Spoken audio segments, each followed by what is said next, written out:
тийм их өвдөлттэй тэгээ хэрнээ ингээд гүрээсээр байгаа замаа дуусгаад орох тэр мэдрэмж ерөөс амар гоё штэ.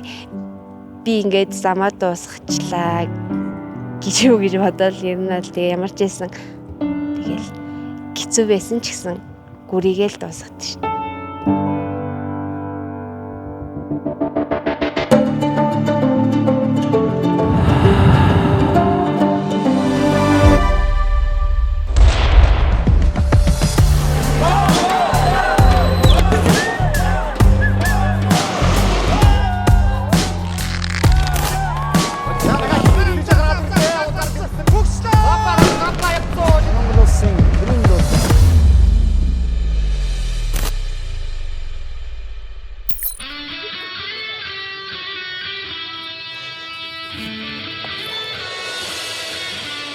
Би хөнгө атлетик спортоор 2009 оноос хойш хичээлж байгаа. 2009 онд болонгууд сургуулийнхаа спартакиадад оролцоод тэгээд тэрэндээ төрүүлээд аймгийн усны ихийн кросс культийн хэмжээ гэж тэрэнд оролцож тэгээ бас алтан медаль аваад тэгэж ерөнхийдөө хөнгө атлетикийн өсвөрийнхаа гарааг эхэлжсэн байгаа. Монгол Улсын шилдэг тамирчтай бэлтгэх сургалт хийгээд тэрнээсээ тэр хүмүүсээс урам зориг аваад тэгээд анх одоо мэрэгжлийн тамирчны гараа эхэлжсэн байна. Тийм хэмжээний тамирчин тэгээд одоо энэ улс их орныхоо нэр хүндийг гаргаж байгаа гэдгийг үүрэг хүлээгээд явж байгаа болохоор нөгөө нэг одоо цаг минут бүхэн л одоо нөгөө нэг тамирчин хүний нөгөө нэг сахилга бат байх ёстой гэдгийг л ерөнхийдөө одоо гэр бүлдээ илүү цаг гаргахаасаа илүү тамирчин нөгөө замналдаа илүү цаг хугацаагаа гаргаал тэгээд явж идэг.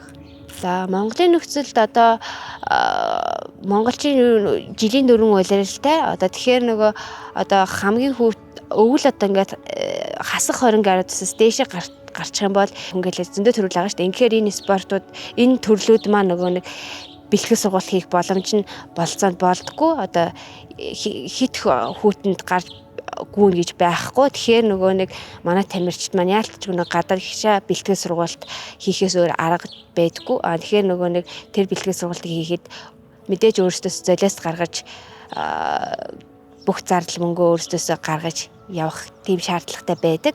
Монгол тамирчид ер нь л төсөв төвчээр хатуужилтай ер нь ямар ч цаг агаарын уур амьсгалд одоо тэмцээн уралдаанд оролцох чадвартай тийм байдаг. Олимпикийн аврах шалгаруулах тэмцээн уралдаанд бол манай тамирчид бол үнэхээр одоо хүнд нөхцөлд зөндөө уралдаан хийсэн. Одоо тухайлбал 2019 оны хөнгө атлетикийн дэлхийн аврах шалгаруулах тэмцээн Катарын Доха хотод болж ирсэн. 2 эрэгтэй 2 эмэгтэй оролцсон байгаа. Тэрнээ гэхэд дооход одоо шүн дунд гэхэд нэмэх 35 градус байгаа шүү дээ. Өдөр бол одоо өдөр ямарч Катарт гүөх тийм боломж байхгүй болохоор шөнийг үлд. Тэмцээн бол шүн зохион байгуулах гэрэл асаагаад 10 км-ийн тойрог тэр. За энэ халуунд тэгээ гүөхөд одоо баг дэлхийн аврах шалгаруулах тэмцээний оролцож байгаа тамирчдын 40% зүгээр л насилхэн дээр ачигтаад эмнэлгийн машинтай ингэж явж байгаа.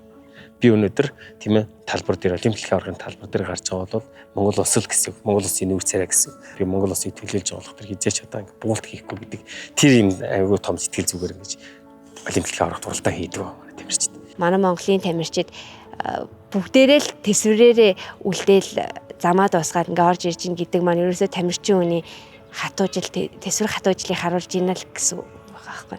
Тухайн үед бол бүх юм дууссан одоо тамирчтай хараад өөр ирэхгүй тэгээд огшмор тийм гардаг. Бүх юм дууссан. Тэгээ орж ирдэг. Миний хувьд болохоор одоо өөрийнхөө хувийн амжилтыг сая 2024 оны 3 сарын 17-нд Сөүл олон улсын марафонд 2 цаг 24:45 минут 45 секунд гүйж Монгол улсын рекорд амжилтыг шинжилээд Парисынхаа олимпийн эрхийг авч шинжилэн тогтоосон байгаа. Ер нь бол одоо бэлтгэл сургуультаа нөгөө хантал хийсэн үед нөгөө хантал хийгээд тэгээд нөгөө ямар нэгэн бэлтгэл гэмтэлгүй байх үедээ би өөртөө маш их ихтгэлтэй байж чаддаг. Тэгээд гүйцэтгэлээ гэсэн 100% гүйцэтгэж чаддаг. Тэр нь маань миний одоо бусад ер нь тамирчдаас онцгойрох зүйл маань юм болоо гэж боддог. Багшийн бас өгсөн нөгөө нэг бэлтгэл сургуултыг бас маш сайн яг цаг нормтыз яг цаг хугацаанд нь биелүүлж чаддаг. Тэр манаас миний давуу тал байхаа гэж бодож байна.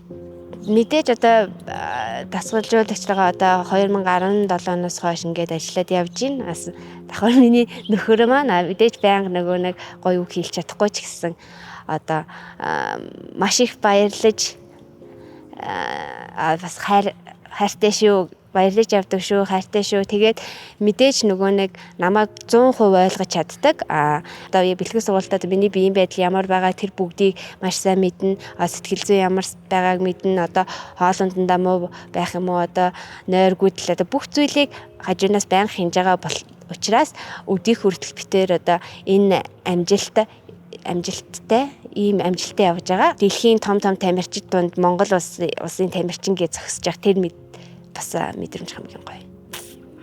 2021 оны оригиногийн 22 оны оригиногийн дэлхийн аварга дээр нөгөө нэг бэртлээсээ болоод бас жоохон бэлтгэл сургалт жоохон муутай оролцож байсан. Тим их өвдөлттэй тэгээ хэрнээ ингээл гүрээсээр байгаа замаа дуусгаад орох тэр мэдрэмж амар гоё штэ.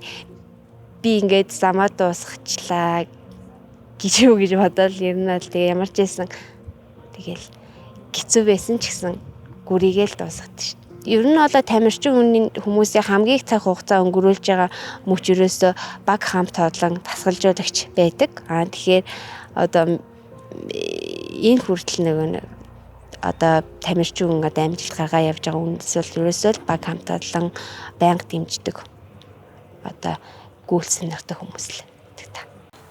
За Монголын одоо хөнгө атлетикийг төлөөлөөд Монгол улсаа төлөөлөөд 3 марафонч одоогийн байдлаар 3 марафонч одоо Парисын марафон гүйлтийн цаанд хүчрэх гэж байна. Энэ бүгд бол Монголын ард түмний нэрийн өмнөөс Монгол улсынхаа нэр хүндийг өндөр төргөөд маш сайн уралдаан хийх болно. Монголын бүх баг тамирчтай одоо өмнө нь олимпиадад гаргаж байгаагүй сайхан амжилт гаргаад ирнэ гэдэгт итгэлтэй байна. За нийт одоо олимпиад оролцож байгаа баг тамирч дасгалжуулагчтай бүгдэнд нь амжилт хүсье. Бүгдээрээ зорьсон зорилгоо биелүүлээд эх орныхоо нэрийг өндөрт гаргаад ирээрэй гэж хүсье.